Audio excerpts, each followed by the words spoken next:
Hello everyone, তোমাদের সবাইকে নমস্কার জানিয়ে আজকের ভিডিওটা শুরু করছি বন্ধুরা। তো তোমরা সবাই কেমন আছো? আশা করি সকলেই ভালো আছো। আমিও খুব ভালো আছি। পুজোটা দারুণ কাটাচ্ছি বা কাটালাম। তো আমার পুজো তো শুরু হয়ে গেছে মহালয়ার থেকেই ঠাকুর দেখা, সেটা তোমরা এর আগের ভিডিওগুলোতেও দেখেছো। তো আজ হলো গিয়ে মহা অষ্টমী, মা মহামায়া রাস পুষ্পাঞ্জলি।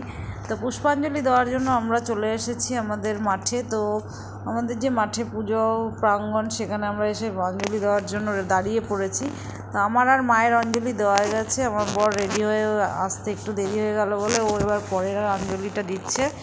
তো এভরিওয়ান, তোমরা সবাই কেমন আছো? আশা করি সকলেই ভালো আছে। তো চলো আজকে আমার ভিডিওটা সবাই দেখতে থাকো বন্ধুরা। তো আজকে হলো গিয়ে মহা অষ্টমী। সেই মহা অষ্টমীর মহা পুজোয় আমরা সবাই অঞ্জলি দিয়ে দাঁড়িয়ে আছি। আর দুর্গা পুজো মানেই কিন্তু পদ্ম। তো পদ্মর একটা ব্যাপার থেকেই যায়। দেখো আমার কাছে রয়েছে কত সুন্দর পদ্মগুলো। মায়ের একটা পছন্দের ফুল। আমি এর থেকে বেশি কিছু জানি না এই সম্বন্ধে। তবে দুর্গা পুজো মানেই যে পদ্ম লাগবে এটা আমরা জানি। তো সেটা সবার পক্ষে সম্ভব হয়, আবার সবার পক্ষে হয় না বন্ধুরা। তো বন্ধুরা দেখো, এখানে এখন আমাদের অঞ্জলি কমপ্লিট হয়ে গেছে। আমরা চরণামৃত নিয়ে এবার চলে আসছি বাড়ি গিয়েই অষ্টমীর রান্না বান্না করা হয়েই গেছে, গিয়ে খেয়ে নিচ্ছি। তো এবার আমরা এখানে আজকে অষ্টমীর দিনের খাওয়া দাওয়াগুলো স্পেশালি খাওয়া দাওয়া হয়, আমি সেভাবে করতে পারলাম না বন্ধুরা। এখানে আমি করেছি দই পটল, তারপরে করেছিলাম চানা মশলা লুচি, পায়েস, বেগুন ভাজা, চাটনি। তো খেয়ে দিয়ে এবার রেডি হয়ে গেছি, বেরিয়েও পড়েছি ঠাকুর দেখার উদ্দেশ্যে। তো সকালবেলার দিকটা ঠাকুর দেখে নেব একটু দূরে, আর লোকালে ঠাকুর দেখব রাতের বেলা, যেহেতু বর পুজোর মধ্যে যোগ রয়েছে। তো সারাক্ষণ সময় আমাকে দিলে হবে না, ওখানে ওকে সময় দিতে হবে। তো চলে এসেছি আমরা তায়েরপুরে বন্ধুরা। তো তোমরা কারা কারা তায়েরপুর থেকে আমার ভিডিওটা দেখছো তারা কিন্তু অবশ্যই বন্ধুরা কমেন্ট করবে।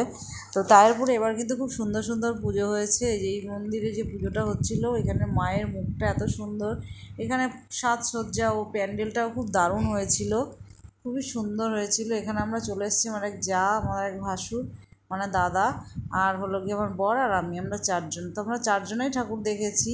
শুধু অষ্টমীর দিন থেকে আমরা ঠাকুর দেখছি রাতের থেকে, আরও অনেকে মিলে, কারণ আমার এক পিসি শাশুড়ির ছেলের বউ, তার নাতি এসেছে, সবাই মিলে দেখব।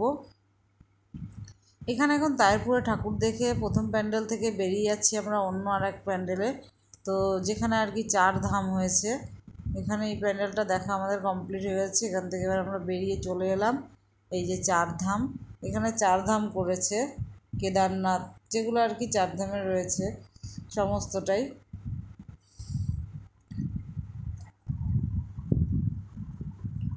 এটা কিন্তু লাইট সজ্জা আরও বেশি সুন্দর লাগছিল, ভিডিওতে দেখেছি, কিন্তু রাতের বেলা যাওয়া আমার পক্ষে সম্ভব ছিল না, অনেকটাই দূর বাড়ির থেকে। তো দেখো দিনের বেলাও খারাপ লাগছিল না, খুব সুন্দর হয়েছে। এখানে 4 ধাম, এটা বানিয়েছে গঙ্গোত্রী, আর এখানে রয়েছে 4 ধাম। খুব সুন্দর হয়েছে প্যান্ডেলটা, তার সঙ্গে প্রতিমা। তো এখানে ঠাকুর দেখে আমরা চলে এলাম এখানে আরেক জায়গায় বৈষ্ণব দেবী